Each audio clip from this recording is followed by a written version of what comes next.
5 साल की शादी यूके पहुंचते ही अचानक खत्म हो गई। एक शातिर औरत ने किस तरह हंसा बस्सा घर उजाड़ दिया। लेकिन इसमें गलती मैं उस मर्द की भी कहूंगा जिस मर्द ने 5 साल एक खातून के साथ गुजार के यूके जाने के बाद किसी और खातून की मोहब्बत में आकर या फिर यूके की नेशनैलिटी या यूके के पेपर्स हासिल करने के लिए अपनी पहली बीवी को छोड़ दिया और एक दूसरी औरत के साथ रहकर अपनी जिंदगी बसर कर रहा है।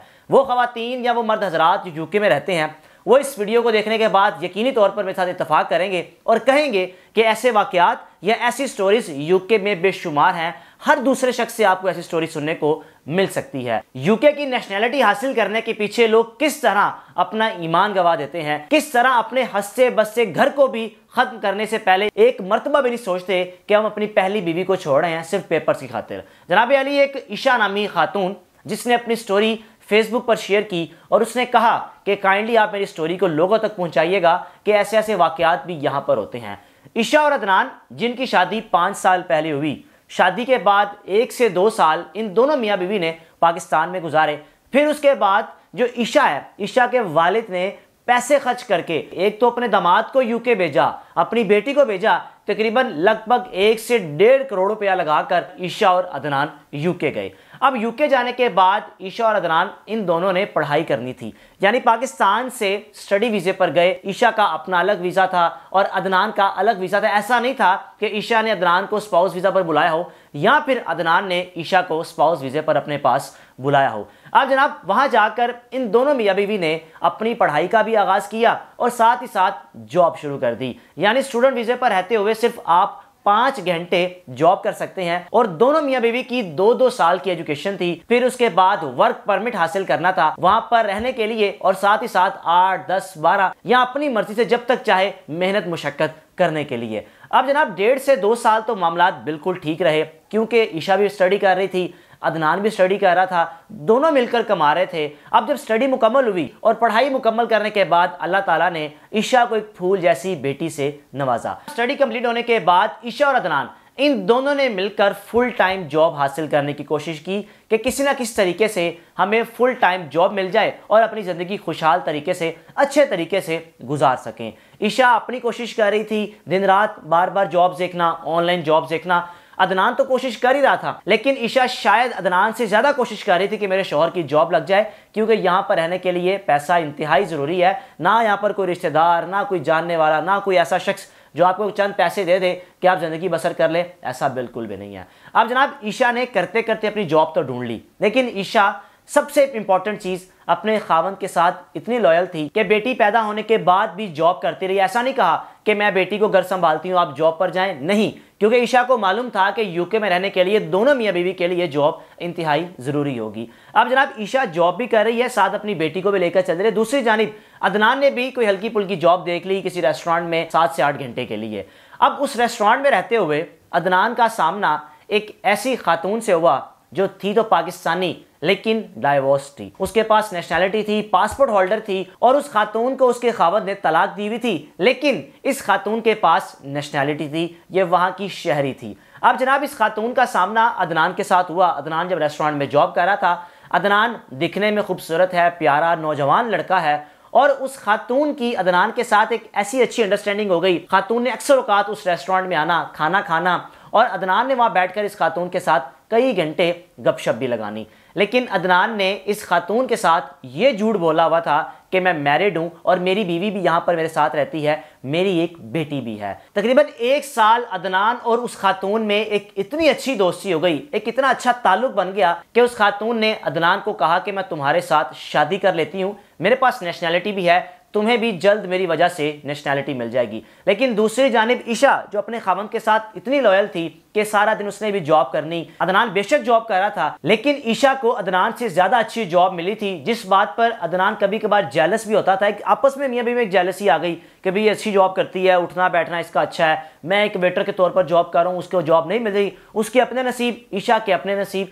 लेकिन अदनान को यह भी था कि बस जल्द अज जल्द मुझे यूके में ऐसी रेजिडेंसी मिल जाए कि ना मुझे जॉब करनी पड़े, मैं सुकून से घर बैठ जाऊं और मुझे पैसा आता रहे। वहां जाकर लोग किस तरह बदल जाते हैं, किस तरह अपनी चाल चलन बदल लेते हैं, या किस तरह पाकिस्तान में माइंडसेट कुछ और होता है और वहां जाकर अपना माइंडसेट बिल्कुल चेंज कर लेते हैं और एक पैसे की हवस भी आ जाती है और वहां की नेशनलिटी की हवस भी आ जाती है। मैं हैरान हूं कि किस तरह यूएसए, यूके या किसी भी यूरोपियन ममालिक की नेशनलिटी हासिल करने के पीछे लोग अपना कई बार लालच में आकर बड़ा बड़ा नुकसान भी कर बैठते हैं। अब जनाब, इस खातून का और अदनान का तकरीबन 1 साल रिलेशन चलता रहा। ईशा को कभी कभार शक होता था कि मेरा खावन अक्सर औकात लेट आता है या लेट आने के बाद मुझे ये कहेगा कि मैं दोस्तों के पास बैठा था। ठीक है, 1 दिन बैठ गए, 2 दिन बैठ गए, लेकिन कई कई घंटे लेट आना ईशा ने कभी शायद अपने खावन तो शक नहीं किया था।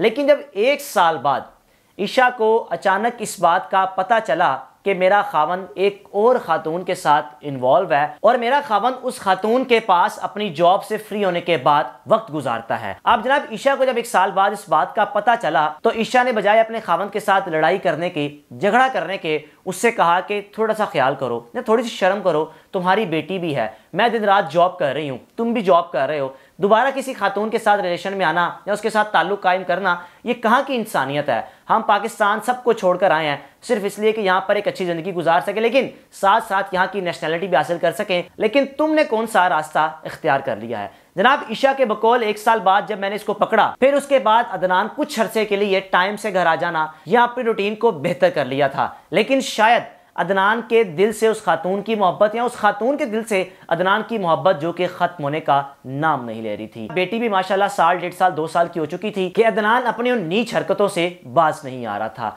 शादी को तकरीबन 4, साढ़े 4, 5 साल मुकम्मल हो चुके थे और दोनों में भी वहां पर जिंदगी बसर कर रहे थे, लेकिन अप्स एंड डाउन साथ साथ आते रहते। तो ईशा अपने खामद को 12 बार समझाती रहती थी कि खुदारा मुझसे धोखा ना करना, मुझसे फ्रॉड ना करना या किसी खातून के पीछे लगकर मुझसे धोखा ना करना।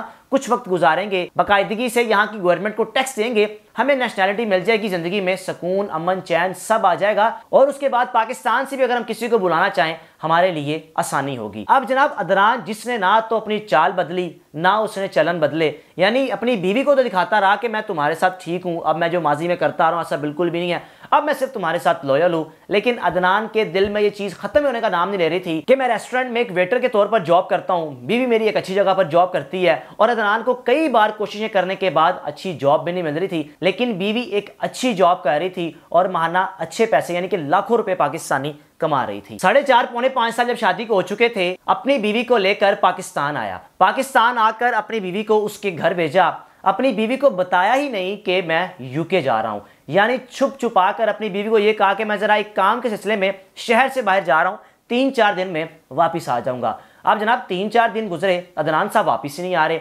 बीवी को पता चला कि मेरा खामन मुझे छोड़कर वापस यूके जा चुका है और वहां जाकर अदनान साहब ने अपनी बीवी को तलाकनामा भेज दिया कि मैं तुम्हें तलाक देता हूं। बीवी को तलाक देने के बाद उस शख्स ने उसी खातून से निकाह कर लिया, शादी कर ली जो डाइवोर्स खातून थी, लेकिन उसके पास यूके की नेशनैलिटी थी। ये ईशा ने अपनी स्टोरी में साथ शेयर की कि इस तरह मेरे साथ मेरे खामन ने किया कि मेरे बाप ने उस पर पैसा लगाया, मैं उसको यूके लेकर गई, मैंने वहां जाकर कुर्बानियां दी, बेटी भी पैदा हुई, मैं बेहतर जॉब करती थी, घर के मामलात भी ठीक थे, अखराजात सब ठीक था, लेकिन समझ से बाहर है कि अदनान ने कमजरफी का मुजाहिरा मेरे साथ क्यों किया। ईशा की बेटी जो कि यूके में पैदा हुई और ऑब्वियसली वो बच्ची बरतानवी शहरी है और उसके पास बरतानिया के पूरे राइट्स हैं, लेकिन ईशा के बाप ने ईशा से कह दिया कि तुमने यूके जाकर इस पर किसी किस्म का कोई केस नहीं करना। अदनान एक कमजर्फ और एक कम अकल शख्स है जिसने हस्सा बस्सा घर छोड़कर एक डाइवोर्स तलाक याफ्ता खातून से शादी कर ली जिसकी उम्र 40 से 45 साल के करीब है। अब ये नहीं मालूम कि उस खातून के साथ इसका कितना वक्त गुजरेगा या कब तक वो खातून इसको अपने पास रखेगी। आखिर अदनान को जिंदगी में किस तरह चैन आएगा जो अपनी फूल जैसी बेटी और एक लॉयल बीवी को छोड़कर उस खातून के पीछे चला गया सिर्फ एक नेशनैलिटी के लिए, पेपर्स के लिए और अपनी जिंदगी में सुकून हासिल करने के लिए। अब जनाब अदनान के बारे में अपनी राय का लाजमी इज़हार कीजिएगा कि ऐसे मर्द आखिर हासिल क्या करते हैं अपनी बीवियों को छोड़ने के बाद सिर्फ यूएसए, यूके, किसी भी यूरोपियन ममालिक की नेशनलिटी हासिल करने के लिए, यानी अपनी ज़िंदगी में सुकून लाने के लिए आप किसी का सुकून बर्बाद करके खुद कैसे सुकून हासिल कर सकते हैं। ईशा ने कहा कि खुदारा स्टोरी को आप अपने पेज पर लाजमी शेयर करें कि जो भी मियाँ बीवी पाकिस्तान से बाहर जाते हैं, ख़वातीन ये दुआ किया करें कि अल्लाह हमारा मर्द कभी बदले ना। या कभी कभार ऐसा भी होता है कि मर्द ही नहीं बल्कि ख़वातीन भी बदल जाती हैं कि नाजायज़ ताल्लुक़ पैदा करने के बाद अपने खावंदों को ब्लैकमेल करके उनसे तलाक लेकर किसी और के साथ शादी कर लेती हैं। यानी कि इसमें आप ये नहीं कह सकते सिर्फ मर्द ही ऐसा करते हैं, ख़वातीन भी ऐसी करती हैं और कई स्टोरीज ऐसी यूके, यूएसए, यूरोपियन ममालिक में आपको सुनने को मिलेगी।